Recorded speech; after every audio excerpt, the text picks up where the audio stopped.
Today's national holiday to honor the life and legacy of Dr. Martin Luther King Jr. comes at a time of division in our country, to be sure. The leader of the civil rights movement spent his life working for equality and justice for all people. His mission was to move our country in the direction of understanding and love for one another.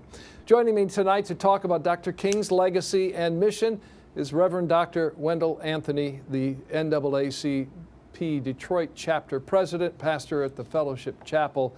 Reverend Anthony, thank you for the time for us tonight. Good evening. Thank you for having me. As you reflect on this day, perhaps on the words and work of Dr. King, what resonates most and continues to inspire you today? Well, I thought I'd wear my 50th anniversary t-shirt, which reflects the fact that when we started as NAACP president, first thing we did was to have a tribute to Dr. King when he gave his first I Have a Dream speech in the city of Detroit in 1963 in June, and then later on in August. When I think of him, I think of not just the dream, but the plan. See, as long as you leave Dr. King on a mountaintop dreaming, you can't get to the work that he did when he was planning down in the valley. That dream speech came because he was wrestling with two concepts. One concept was collecting on a bad check marked insufficient funds from the Bank of Justice. The other part of the speech was the dream part. He did the dream part because Mahalia Jackson encouraged him. Martin, tell them about your dream. She was sitting across from him. And then he went into the Black exegetical meaning and definition of Black preaching. And he put his paper to the side and he started talking about he has a dream of bringing the country together, of judging people not by the color of their skin, but by the content of their character. He talked about ending police brutality. He talked about poverty. He talked about bringing people together. And let me say this, there's a lot of talk about unity, and we all want unity. We need unity. But unity without accountability is irresponsibility. And I think that's where we are. We have a great opportunity now. We have the first African-American sitting, soon to be in 2 days, Black vice president. We have two senators coming from the heart of the Confederacy, Georgia. Warnock, the son of a woman who picked cotton, now picked the senator, African-American, and also a Jewish brother who made film documentaries on social justice and wars in East Africa and West Africa. Now we go to Washington, and you have a Catholic president, Joe Biden. What a reflection of the diversity and the possibility of America.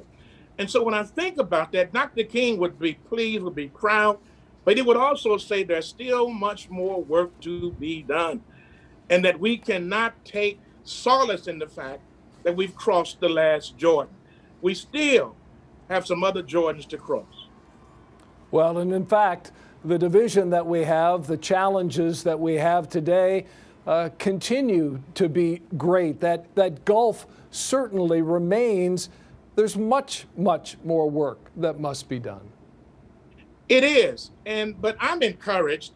I'm not discouraged. When I see the coming together of young Black, brown, white, Asian, African-American people coming together because they recognize something that perhaps we did not. And the world is closer together. We live in a global situation. So despite the naysayers and detractors who understand that there are certain segments that they must champion, when I see people who are white with Black Lives Matter signs on their lawn, when I see folk coming together and saying that we need to deal with police reform, we need voting rights, we need to come together as a nation, I'm inspired. I'm not depressed. When I look and I see the challenge that came on the nation's capital by these insurrectionists the other day, and yet I see people still standing up and saying we must be accountable, and that's not the way. That is a part of the promise of America. We can be an exceptional nation, but one of the things that Dr. King said, I just want you to be true to what you wrote on paper. You wrote on paper that there is a free speech. You wrote on paper the freedom of assembly. You wrote on paper that all men should be created equal with certain unalienable rights. You wrote that on paper.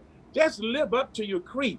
if we as a nation lived up to our creed, and it's real simple, to treat people like you want to be treated, to bring justice and not injustice, to bring love and not cater to hate, to bring unity and not division.